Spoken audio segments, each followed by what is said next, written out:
Good evening and welcome to Zion's Banner. We've got an interesting show tonight. It'll probably be a two-parter because we have to dismantle a argument that Paul uses in Galatians that makes a lot of Jewish polemicists really angry and is somewhat complicated. And I have to admit, as we start tonight, that when I looked at this particular part of Scripture, as a Jewish believer, knowing a little bit about Hebrew, it was a little hard to follow what Paul was doing and how he was using the Hebrew. So you're going to get part of this tonight and probably part of it the next week as we look at the formulation of Paul's argument in terms of how people in his day exposed to Jewish thought would have understood it. Now, Galatians is written to Gentiles, but remember the individuals that were coming in we're not Gentiles, and we're trying to cause them to live really under the law as their guide in a way and adopt or literally become Jews in order to be saved. And so they were getting Jewish thinking from these groups, obviously. So we're going to share screen. There we go. Share screen, the PowerPoint. And then we'll get into share screening the actual detractors. Remember that I let you hear the words of the detractors. Now, it's always heartbreaking for me because these are callers that are calling in. Some of them are probably earnest people, and they're getting really bad answers. And so I really wish that there was a way to go through. I actually did put a link to this video in the comments section of that video to get some of those folks at least to hear another side. The comment here will be that Paul's use of the Hebrew word seed in Galatians 3 is actually criminal and totally unwarranted. But I don't think it's criminal at all. I think it's natural, grammatical, and in a sense rabbinic in the fact that Paul is using literary devices that existed and were used among the rabbis of his day. So we're not dealing with criminality. We're dealing with essentially Paul's use of the language at the time. But we're not going to get through all of this tonight. Let's just start talking about this. We do need you to hear the detractors corner. So I'm going to share that clip right now. And you will be able to hear it. This is from the horse's mouth. So I didn't make it up. And I'm going to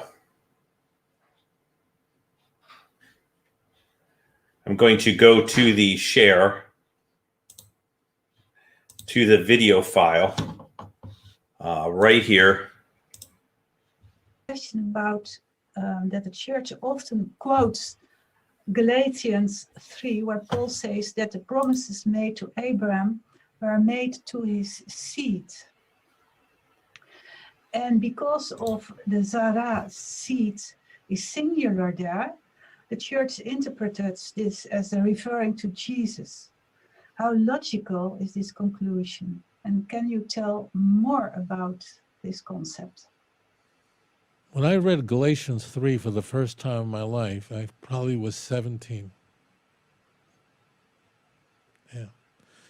When I tripped over Galatians 3, Galatians 1 and 2, Paul's trying to explain how fantastic he is and how his revelation is superior to everyone else.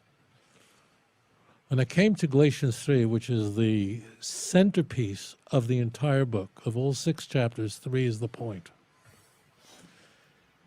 My heart broke. My heart broke for the nations of the world that they read this drivel and their minds were filled with such lies. When Christians hear this, what I'm about to share with you, they're really in shock. These are not mistakes that Paul made. Paul deliberately mischaracterized the Jewish scriptures in a way that destroyed the soul of billions of people worldwide.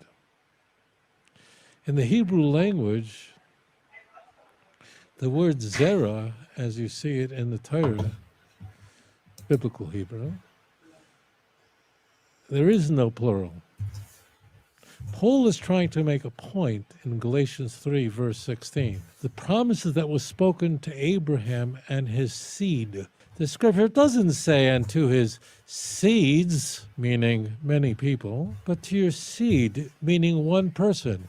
And who do you think that one person is? Paul insists, Paul argues, that's got to be Christ. Believe me, I'm not making this up.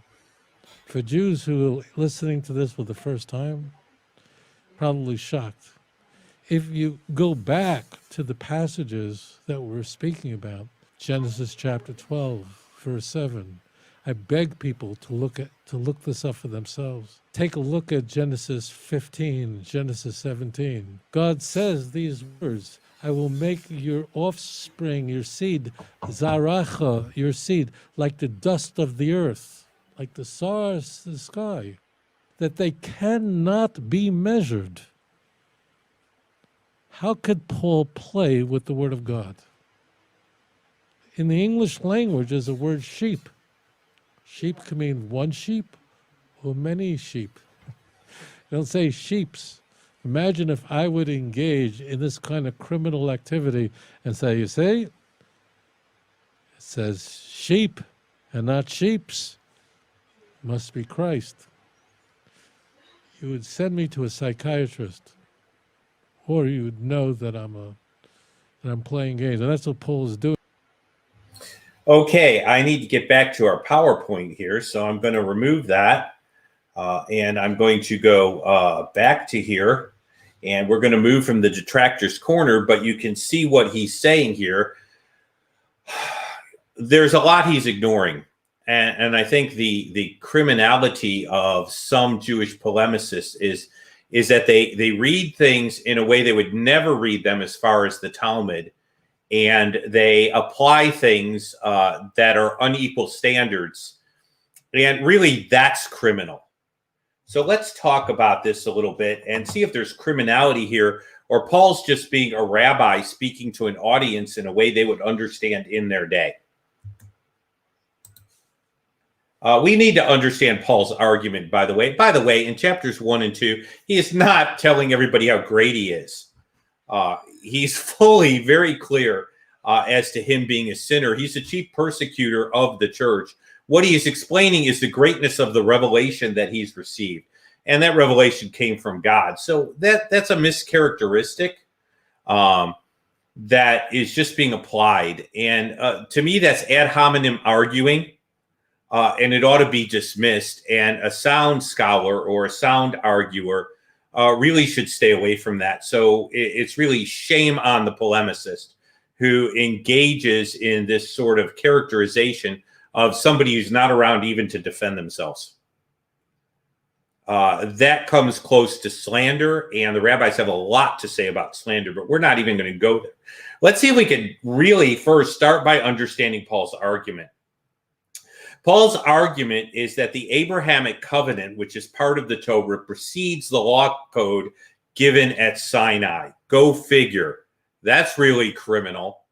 That God spoke to Abraham and made his covenant with him before he ever made the covenant at Sinai with Israel. A real criminal argument here, which is the point that the promise as a principle precedes the law as a principle. And so let's look at the verses here.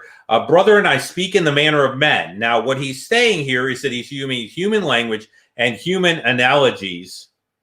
And so that himself tells us something about the nature of the argument he's proposing, as though it is only a man's covenant, yet it is confirmed. No one annuls it or adds to it.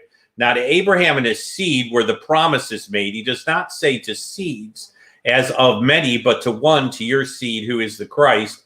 And this I say, that the law, which was 430 years later, and that's a historic fact, cannot annul the covenant that was confirmed before God in Christ, that should make the promise of no effect. And so Paul is literally making the point that the promise precedes the law, and the law cannot change the basic promise made to Abraham. That's the point. Which, by the way, on a prima facie case, is not really a problem. Now, Paul's secondary point is that that promise is fulfilled in Christ, not in the law. In other words, the promises that God gave to Abraham are not fulfilled in the law, which, by the way, even rabbinical writing during the period would acknowledge the Abrahamic covenant as an undeserved covenant that God graciously makes with Israel. So I don't understand this. But this is what Paul is saying. He is not saying that the Abrahamic covenant does not apply to Israel. Check out Romans 9, 10, and 11 with the list of privileges still associated with Israel. So this is not some anti-Semitic comment. Neither is it a comment that really is saying anything other than the Torah itself says when you look at it, or the Tanakh, when you look at the ultimate fulfiller of everything.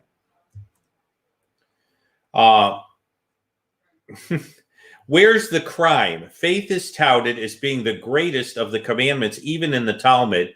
Makot 2:4. Paul's point, at least on the surface, can't be all that criminal. Now, we're going to deal a little later, maybe near the end of next week's episode or somewhere in there, with the point that Tovia is going to, in a later place, say that obviously believing God means obeying God, so therefore it means keeping the forms of the Torah. That's problematic in itself, but we're not even going to go there. Paul's really, on the face of it, when you really start looking at his argument, it's not all that criminal. But it's also contextual. Now let's examine this. He jumped to Genesis 12, and he totally skips Genesis 22:18. Assuming that it is a mere reiteration. Now, the interesting question that I have is, did the rabbis regard Genesis 22:18, where this promise is clearly repeated, in your seed, all the nations of the earth will be blessed? Now, obviously, if seed always means corporate and never an individual, what is the context of Genesis 22? And I'm going to demonstrate that Paul's statement in Galatians 3:16 goes back to Genesis 22:18. This quote, the promise in Genesis 22:18 is explained messianically. This is by the rabbis in Bir Midbar Rabbah. That's the commentary to Numbers, in connection with Numbers 2:32, where it is somewhat curiously shown in what sense Israel will be like the sand of the sea. Now, the word seed is the same zerah that appears there. The context of Genesis 22:18 is messianic. So it doesn't sound all that criminal to apply the language of Genesis 22:18 to Christ. And furthermore, Genesis 22:18 is going to take us back to the first use of the term seed as far as human seed. Okay, when the term your seed or her seed is used, where is it first used? Well, we see zerah used very early in Genesis. Now, in this case, it has the female pronoun because God is talking to Eve, but the word zerah is used there. Okay, I should say zerah to be more precise. And this is clearly understood as messianic. Now, I'm quoting Alfred Erdős, The Life and Times of Jesus the Messiah, one of the masterpieces. He has an entire appendix, Appendix 9 in the old version, that completely covers every prophecy that's considered messianic. Now, I found a wonderful little piece of work online, but Genesis 22 and the seed refer back to Genesis 3:15. And what I'm demonstrating is there's a complete messianic chain that's going on here that Paul is very aware of, that is not criminal, but was understood. We need to understand the big story, which, by the way, is probably the problem that Singer and polemicists have. They can't interpret the verses in the bigger picture. See, it's not criminal, it's contextual.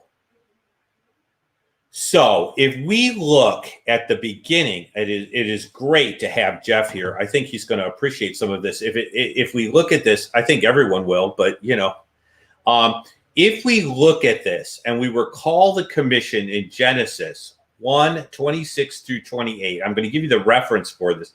This is all quoted material. There are elements to the original commission given to humanity. Okay, be fruitful and multiply, fill the earth, subdue the earth, rule over the earth. The commission is repeated to Abraham. Now, I want you to notice this. What Paul is seeing, we're going to talk about the form of argumentation he uses here, but Paul is seeing this word seed not according to its bare Hebrew meaning, but according to the grammar and the larger context in which this term is used. And that's not criminal. It's called Bible study. And so we have this commission, and the same commission, if you look at the parts of the Abrahamic covenant, by the way, Michael Heisner would probably really agree with me on this. You look at the original commission to given to humankind, that commission man failed at. The elements of that commission appear again in the Abrahamic covenant. Okay, God bless them, I will bless you. Okay, see the correspondence there?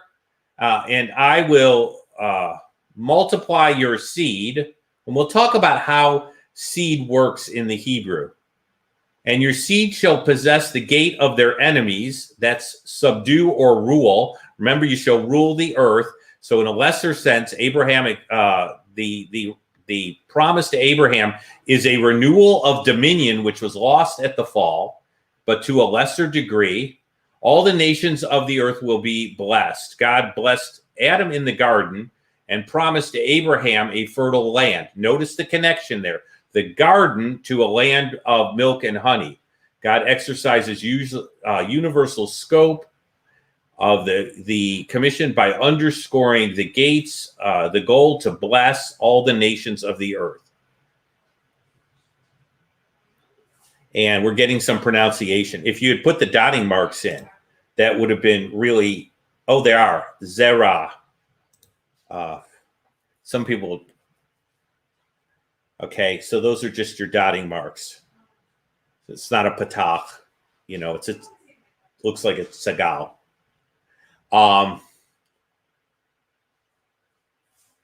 Now, the grammatical construction in the commission and in the Abrahamic covenant tells us that the seed that was promised to Eve is going to go through Abraham, and that seed as an ultimate thing is following through. See, this is a greater context of Scripture. And, it's kind of criminal not to go ahead and take this stuff into account. So Paul's use of seed has a wider context to it than just the bare word seed. It goes back to Genesis 22:18, which goes back to Genesis 3:15. And so this is an argument that Paul's making from a wider context, and not criminal at all. Let me just keep us moving here. Okay. Now, the resource was Jared M. August. He wrote a wonderful paper in a theological journal, Themelas, number 42, number 1, in 2017, not all that long ago. And so, very clearly, there's a pointed structure to the commission. Now, that allows us to understand that Genesis 3:15 is messianic. Genesis 22:18 is messianic.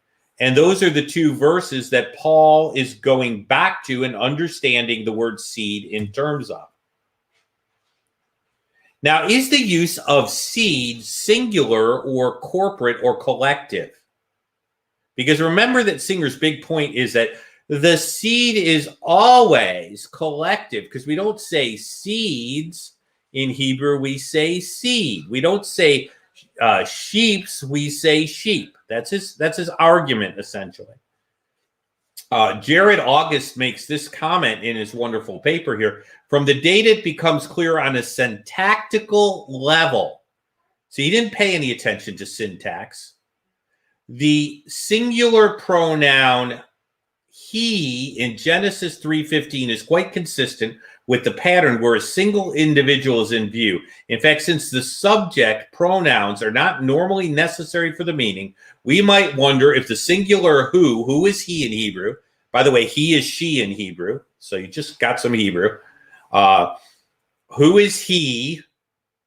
It can be, there's no neuter, so you will see it occasionally, or refer to an it, because there's only he and she. Is used precisely in order to make it plain an individual's promise. Now, what Jared August is saying very clearly is that the word seed in Genesis 3:15 is not collective. So the idea that the word seed has to be collective in every context certainly does not apply to Genesis 3:15. Why is it natural? I love this. Equal weights and measures. Jewish polemicist, whatever rules you apply to Paul, you have to apply to the rabbis. Now they're complaining about Paul's use of seed as if they stick to the Hebrew words in the sentence very woodenly without applying other verses from other places and the greater context. And this is patently false. So Paul is not doing something that rabbis in his day didn't do. Let's just look at some of the laws the rabbis come up with. And so, again, we've got help here from my virtual helper here. Sarah, are there other places where the rabbis depart from the simple sense of the words? Do the rabbis ever depart from the simple sense of Hebrew words here? So let's just look at the kosher laws. Now, I'll let you know, I don't do shellfish. I don't do pork. I keep kosher. I don't keep glatt kosher. But the rabbis say you can't mix milk and meat. Okay? In fact, there are 3 rules that they deduce. Here's the passage, okay? Now let's look at it. It's Exodus 23:19. It's repeated 2 other places, but this is the first reference. And by the way, under the law, first reference, the meaning of something is fixed by the first reference unless the context demands something else. And I want you to see the background of this. The first fruits of the land you shall bring into the house of the Lord your God. You shall not boil a kid in its mother's milk. Okay? This is the argument that the rabbis are using. Now, the first thing we need to notice is the context is not about eating anything. The word eat does not appear in the passage. You want to talk about seed not being an individual? The word eat isn't there. There's no eat in the passage, in this first passage. In fact, when this command's repeated, it's repeated like this. I mean, there aren't additional things here. You shall not boil a baby goat in its mother's milk. So we know that there's a Hebrew word for eat. Okay? Not used here. You're telling me there's no Hebrew word for eat? But the context isn't about eating. The context is about sacrifice. Baby kid could be used for sacrifice, but they could not be boiled in the mother's milk. The answer comes from the Canaanite Ugaritic texts, especially the story popularly known as the birth of the gods, the story of Shara, dawn, and Salem, dusk. And what they're pointing out is that they used to boil a baby kid in its mother's milk, and it was used in pagan rituals. Now, my friend, Peter Shakirov, wrote a paper on this when we were in the Feinberg Center, and his contention was that the kosher laws really had far more to do with the sacrificial system of the day than they had to do with mere diet. I can't answer for all the kosher laws, but this one fits perfectly. The context is not about eating. The word eat doesn't appear in the text. So what are we talking about here? In fact, it gets even more hysterical when you look what the rabbis created as rules. Because the commandment is repeated triplicate, they impose 3 distinct regulations. Why? Why 3 regulations? Because it's repeated 3 times. The text doesn't state these regulations at all. You can't cook them together. You can't eat them together, and you can't even benefit from the mixture in any way. So you can't sell them together.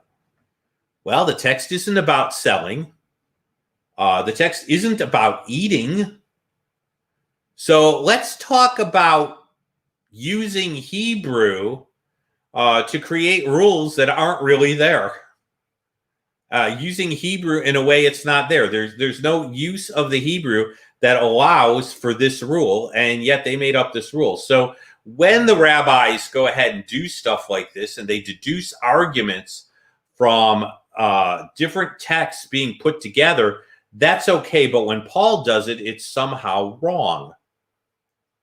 Now, I could have come up with other places where they mix texts together and come up with some sort of exegetical point. And when you look at the reasoning of the Talmud, they do this all the time. But here's one. You've developed 3 laws from a text that doesn't even indicate that the first 2 are in view at all. So if you're going to judge Paul, you have to judge him by the rabbinical types of argumentation that existed around the period of time that he existed. And by the way he's arguing as compared to the way others argued around. You don't judge him according to the wooden translation of the Hebrew and then allow the rabbis not to follow the wooden translation of the Hebrew. And you don't judge him by the wooden translation of Hebrew and get all mad about souls being destroyed. And that almost makes me laugh too, because there's no indication that Paul is destroying souls.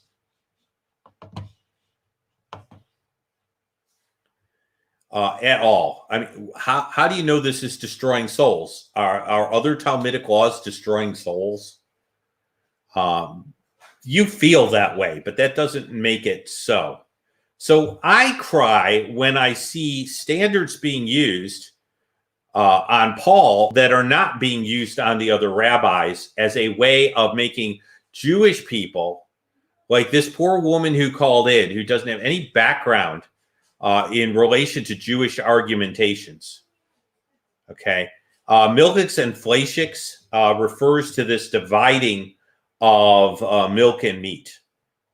And so you even need different dishes if you're going to go ahead and cook things, and there has to be a certain amount of time between eating things together and that whole thing. But what I'm saying here is this poor Jewish woman thinks that Paul is deceiving everyone, but she's not aware that the rabbis do the same thing, and the type of arguing that Paul's using was used. And we'll talk more about that in the near future. Let's talk about some grammar coming up, though. I want you to see the grammar.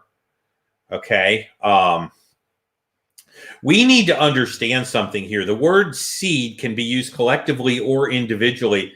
Does that honestly mean that God gave the Jewish people no way to tell which way he was using it? Singer is acting as though it's only used collectively. It's used individually. He's saying Paul's doing a terrible thing, but how do you know when it's being used individually, and how do you know when it's being used collectively? And how do we know how Paul's doing this as part of his argument? Frederick Mulder has an argument, the messianic hope in Genesis, the pre-evangelium, and the patriarchal promises. I found this on the Gospel Coalition. It was published. It's a really neat little paper. Perhaps the most conclusive. Now, Collins did a syntactical study of every use of the word zerah,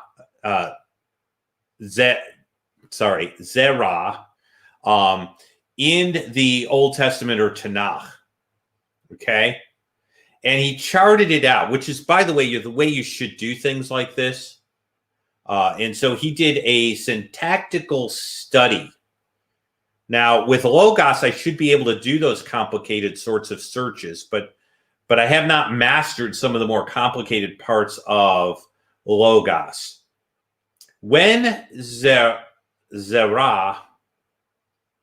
denotes a specific descendant, it appears with singular verb inflections, adjectives, pronouns, and he concludes, from the data, it becomes clear on the syntactical level that the singular pronoun who, we've covered this, in Genesis 3:15 is quite consistent with the pattern of a singular individual. Same point being made by another scholar, by the way. You know, I don't see this level of scholarship when I look at guys who are polemicists like Singer. I see these simple, misleading points, but no real, deep, intense study.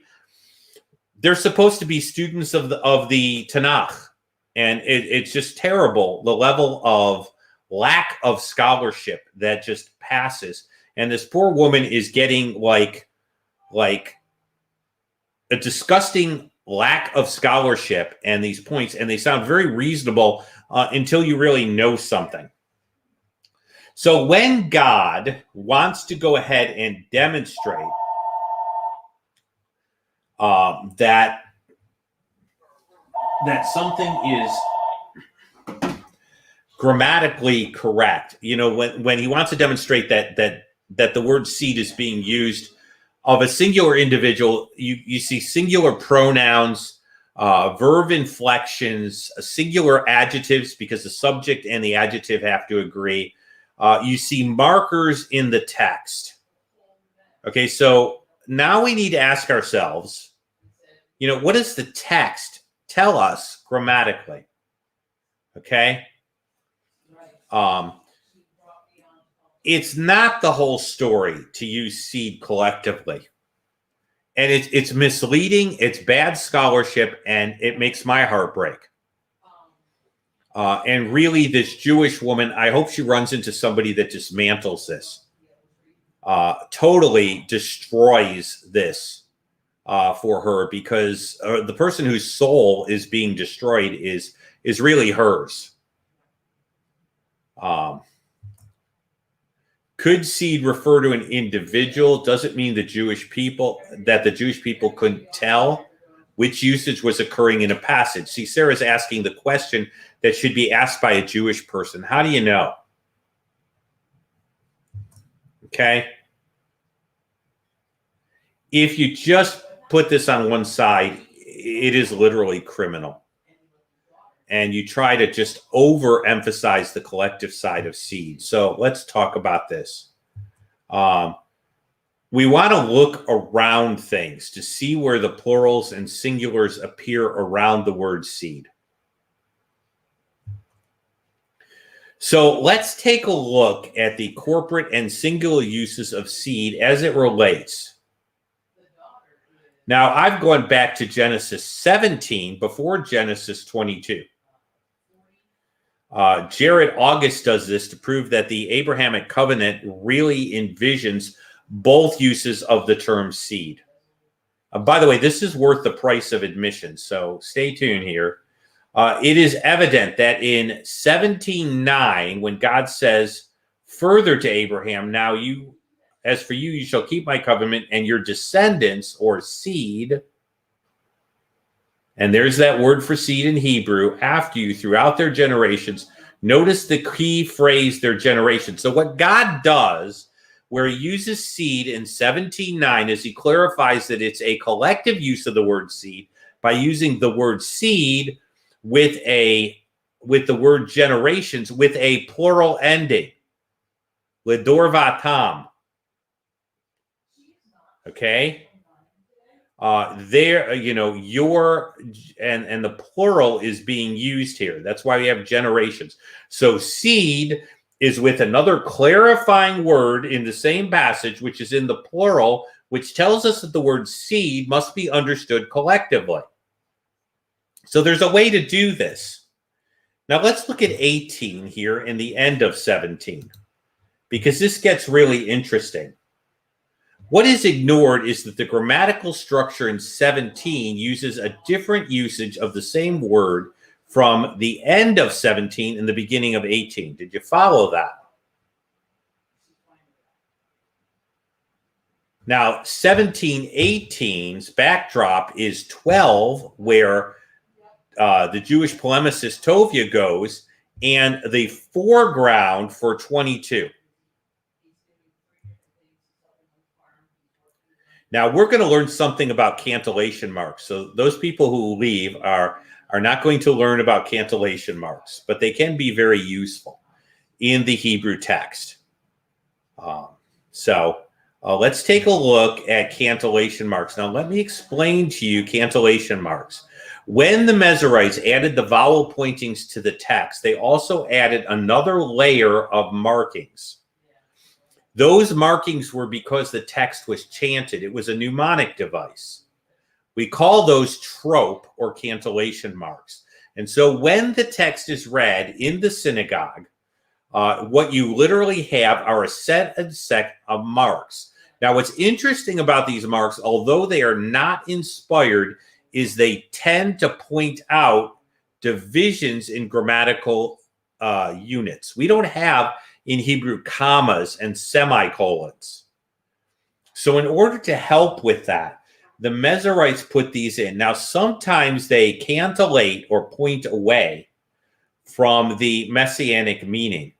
But interestingly enough, in Genesis 17 and 18, they don't point away. What I have here is a cantillation chart for the end of 17 and the beginning of 18 out of Logos Bible software, which I can make available to folks as your infographic. I got a question up here. Okay, and she's just talking about what it does to the voweling, and it can change the voweling. What you need to see is the cantillation mark here.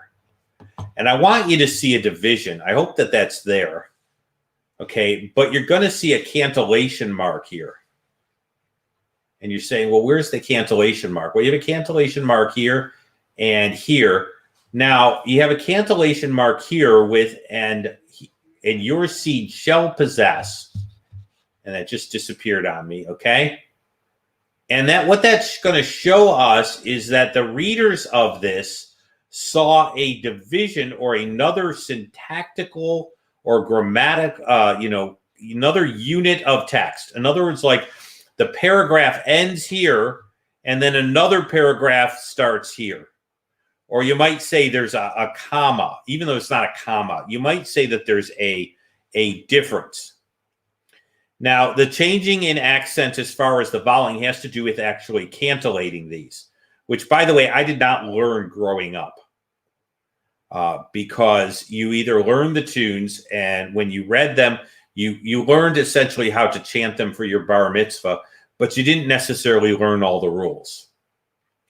And so there are emphases that end up occurring just the way when we speak, we emphasize certain things based on the syntax. Okay? So here's our division. Okay? We have the beginning of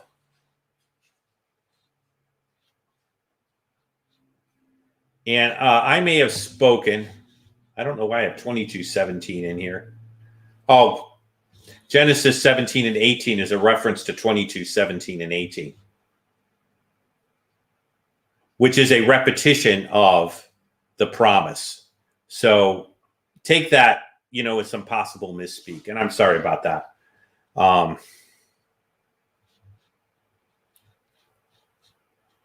You have the Abrahamic covenant repeated several times. So what you really have is 17 and 18 is what Paul's referring to in Galatians 3. You have a division in 17 and 18. Okay? What you need to see is this division right here. Okay, because this is 17, but 17 isn't all one unit.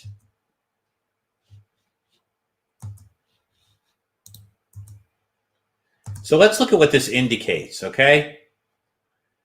The usage of seed is collective at the beginning of 17, but there's a division there that ends up occurring, and there's a vav there that occurs that further amplifies that there's a division between the first part of verse 17 and the second part of 17. Now, in the first part, we saw a usage of the word seed that had to be collective. But what about the second part of 17 that leads to 18? Okay.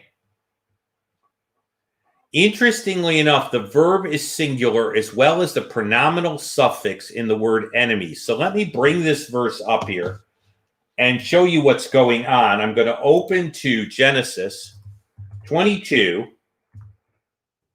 17 and 18, and hope that my Logos is very nice about this evening. Okay, and it's going to bring up the Hebrew, and then I'll amplify this. There we go. I'm going to make this bigger here so you can see the text. I don't want to go too far here. 150. That's about as far as I can go. So I hope you're seeing that okay. Now, what I want you to see is, remember that division here in 17 and 18. Here's your division. Here's the first part. You see the word seed, right? Right up there. Your seed.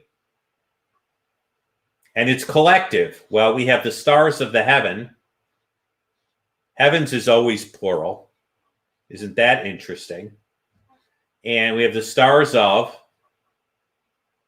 Okay, and what we have is a male plural construct here. So we have a plural form, and that's a collective use. Then we have the division here.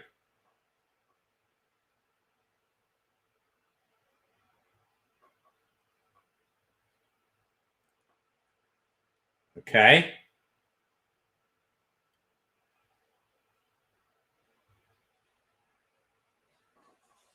And your seed, division, will possess the gate of whose enemies?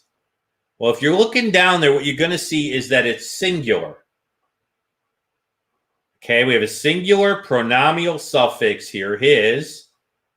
And then the form here is the same. Okay, so let's pull this back up. You've seen this.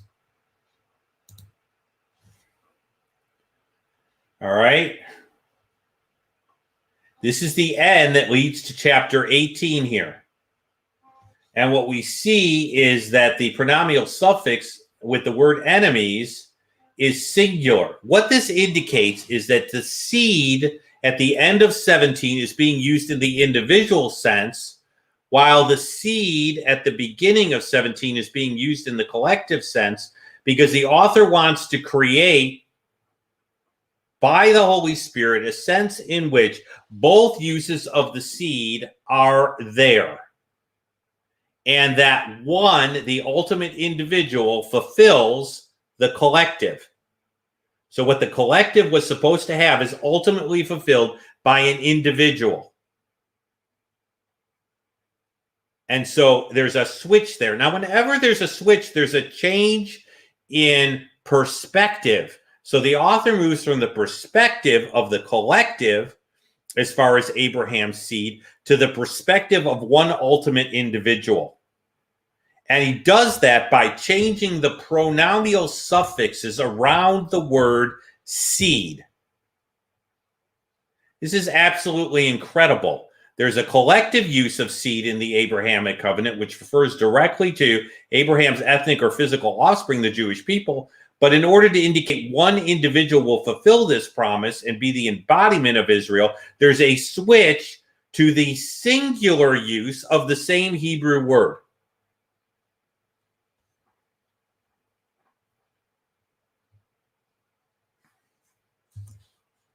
So what is the conclusion that we come to with this? It's an oversimplification here. Okay, there's a unique relationship between the ultimate seed of the fulfillment of the promises and Israel, and it's incredibly misleading to misrepresent that relationship. In fact, it's criminal. Polemicists try to point to the meaning of this word in one direction only with these passages, ignoring the wider context that Genesis 22, the end of 17 and 18, actually goes back to God's use of seed in Genesis 3:15. And what you have here is you have a theme being formed and followed through. And this poor Jewish lady is not getting this overview. And we'll talk about how Paul uses this material to make his point in a very real way. But for the first part of this discussion, what I want you to see is syntax is being ignored. The greater context is being ignored. The pointers that point to a collective use or an individual use of seed are being ignored. He goes to 12 deliberately. He skips 22, 17, and 18. Why doesn't he go there? And by the way, he ignores the fact that Paul may not be referring directly to that first reference in 12, but may be referring to the way the term seed is developed in 22, 17, and 18. 22, 17, and 18 being regarded as messianic from the get-go. So even in his choice of texts, he is not necessarily looking at the text that Paul might even be getting or developing his argument from, but deliberately going to a text where this sort of argument would never be understood. If we go to 12, what you're going to probably see is a collective use of the term seed. So I'm going to go to 12.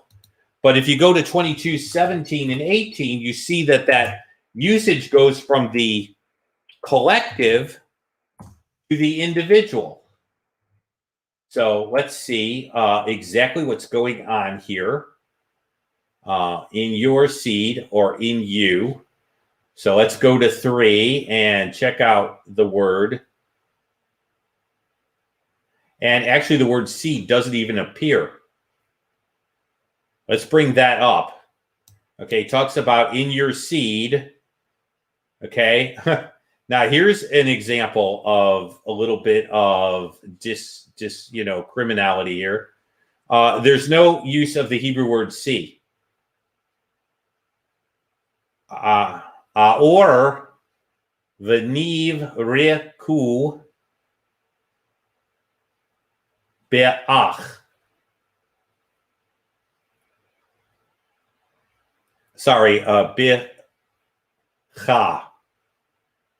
Be'cha, that's a final. Be'cha. Kol mishpatot ha'adama. Okay. In you, there's no seed here at all. So if you go to Genesis to make your point from Genesis 12 about the word seed, you've already demonstrated a level of ignorance here because the word seed doesn't even appear in the text. So that's kind of dishonest. When you go to 22, you see that the use from singular corporate use to individual use switches in 22:17. So what's going on here? Where's the criminality? Now, we haven't even dealt with what type of argument this is and how Paul makes this argument. But he's ignoring rabbinical interpretation at the time and a host of other things.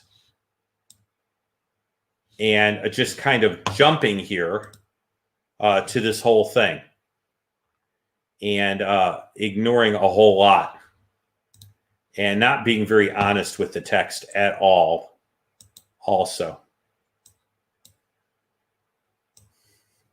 So I don't know who's still here and who's not, but that's okay. People sometimes be seeing this on the rebound. But there's a level of game playing here. We're going to look at whether faith means obedience to the forms.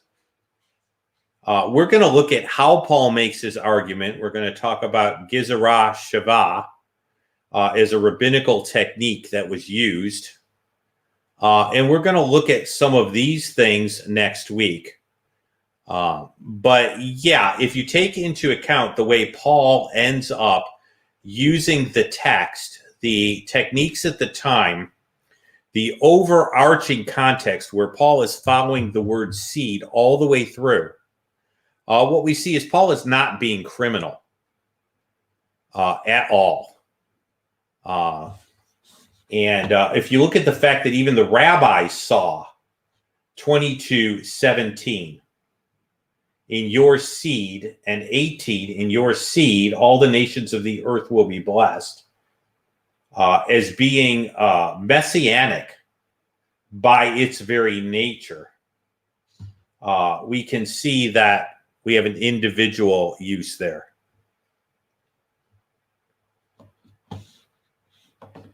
Hey, shout out to Brother Brian. A few things. If you like this at all, please put a like. I mean, I posted this link in the actual video on Singer's website. So I'm kind of hoping that a little discussion might start. Let me know what you think. And this is only touching the beginning. We're going to actually look at the argumentation there and see what's going on. So, and I'm just taking a peek here, but just around here. See, I will multiply your seed, and multiply again is in the singular. And then the object is your seed.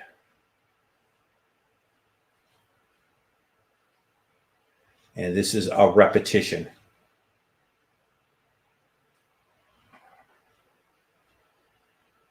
And that could have to do with the subject. But you have suffixes and stuff. So anyway, that's the long and short of it. You have enough evidence from bleeding back over into 17 with the switch that 18 should be taken singularly, and you don't have a demand grammatically that it's taken the other way. So here's where we're at for the evening. I do want to do something here. I have fixed. I'm still limited. I'm still doing some repair on the thank you. But I've changed the credit passage. I'm working on making it okay. I'm going to get some software that should help. But I want to thank folks who are supporting us via Chosen People or Patreon. I also want to thank those who mentioned how to support us. Nate2D2 is right on top of it. So there it is. Thank you. And he's also mentioned Patreon. I really have been blessed by those funds to continue to approve these broadcasts, and still learning my way around a lot. So I want to say thank you for posting all of that. I do want to run the stuff here, thanking folks. And some people are throwing support in little ways. So if your name doesn't appear, it's not because I don't appreciate you. I want to say that. Some people have done some special private things and have just blessed us with communication and other ways. So I want to be careful about, if you're not mentioned, it may be because you were anonymous in what you did, wanted to stay anonymous, or simply you did something above and beyond outside with something else. So I want to go ahead and run this.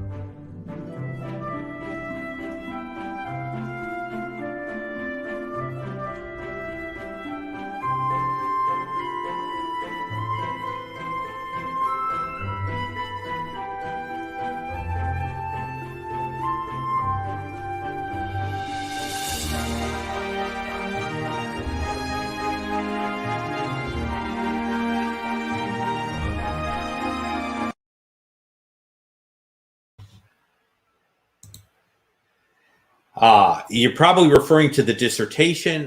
We are working on that. I have to get the book in the library. Right now it's under ProQuest.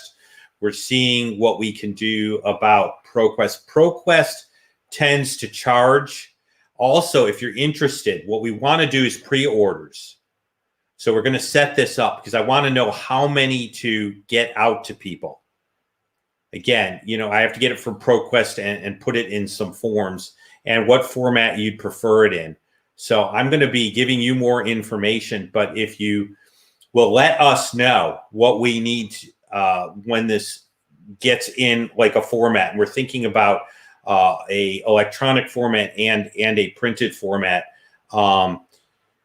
then we will know how many to make. And that's kind of the situation that we're in. We kind of know, you got to kind of tell people how many to print. So we're working on that. We've got several people who want a copy of the printed format. And so we're going to work on making things available to folks. So thank you very much, Brother Brian, for asking. Well, our time is about up. PDF.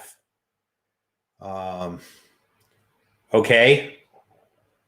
Can see what I can do about that. Again, ProQuest has the physical copies.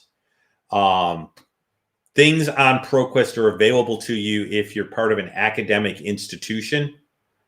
I may be able to give you URL where you can order a copy in PDF from ProQuest, but ProQuest is the academic library for all the dissertations and papers and books that are available on a scholarly level, like journal stuff. And if you're not connected with the university, you'll have trouble having a ProQuest account. So let me work on that. Someone said PDF, and so I can see what I can do. We're going to get on that. I've got a few projects that I'm trying to get up and running.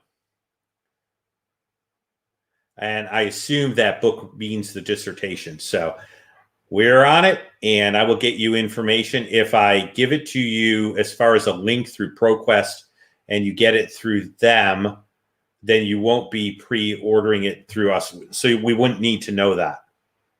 You would deal directly with ProQuest. If you want to deal with us when we have this together, that's another way of going about it. So, well, I'm going to say good evening and eat some dinner. Brother Brian says either one will work for me. Okay, I'm on that. Okay. So I'm going to go ahead and say good evening. I'm going to say Erev Tov. Tomorrow night, we will be starting the Olivetti Discourse. So if you're interested in what Jesus wanted his disciples to get out of the Olivetti Discourse, then tomorrow's a good day to tune in as far as us starting to get into that. And I don't have any problem with any format. I just need a little time to get it together, make sure that the university copy is in, and start working on the mechanics for what to do with it. Because I prefer that you have the really nice, the final thing. Okay. And Brother Steve says, see you tomorrow night. So I'll look forward to seeing you during the discussion of the Olivetti Discourse and looking at what Jesus wants us to get from that. Thanks for all those who said thanks, and we're on. And I really kind of hope some of this gets out. There was a rough spot or two maybe, but the usefulness about the grammatic and the other stuff, people really need to be informed. There are poor Jewish souls that are buying into this, and there are Christians that are probably being confused by it. So you can even help them if you run into somebody who has had questions about this passage. The next time we get together, we will look at Paul's argumentation, and we will look at the assertion that faith is really just keeping all the forms of the commandments, as opposed, that's what obedience to God means. Keeping all the rules and checking them off. And we'll look at both of those things, I trust, in the same program. So